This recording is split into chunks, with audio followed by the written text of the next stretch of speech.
സംസ്ഥാനത്ത് അടുത്ത 5 ദിവസം കനത്ത മഴയ്ക്ക് സാധ്യതയെന്ന് കേന്ദ്ര കാലാവസ്ഥാ വകുപ്പ്. വ്യാഴാഴ്ച തിരുവനന്തപുരം, കൊല്ലം, പത്തനംതിട്ട, ആലപ്പുഴ, കോട്ടയം, ഇടുക്കി, എറണാകുളം എന്നീ ജില്ലകളിലും മഞ്ഞ അലർട്ട് പ്രഖ്യാപിച്ചു. ഒറ്റപ്പെട്ട ശക്തമായ മഴയ്ക്കുള്ള സാധ്യതയാണ് പ്രവചിക്കപ്പെട്ടിരിക്കുന്നത്.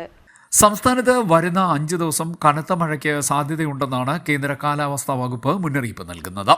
വ്യാഴാഴ്ച തിരുവനന്തപുരം, കൊല്ലം, പത്തനംതിട്ട, ആലപ്പുഴ, കോട്ടയം, ഇടുക്കി, എറണാകുളം ജില്ലകളിൽ മഞ്ഞ അലർട്ട് പ്രഖ്യാപിച്ചിട്ടുണ്ട്.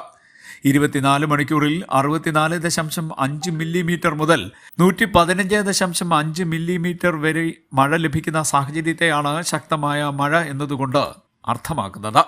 സമുദ്രനിരപ്പിൽ നിന്നും 3.1 കിലോമീറ്റർ മുതൽ 4.5 കിലോമീറ്റർ വരെ ഉയരത്തിലായി തെക്ക് കിഴക്കൻ അറബിക്കടലിൽ നിന്നും ലക്ഷദ്വീപ്, വടക്കൻ കേരളം, കർണാടകയുടെ തെക്കൻ ഉൾപ്രദേശങ്ങൾ, ആന്ധ്രാപ്രദേശ് എന്നിവയ്ക്ക് മുകളിലൂടെ മധ്യ ബംഗാൾ ഉൾക്കടൽ വരെ നീളുന്ന ന്യൂനമർദ്ദ പാത്തി സ്ഥിതി ചെയ്യുന്നുണ്ട്.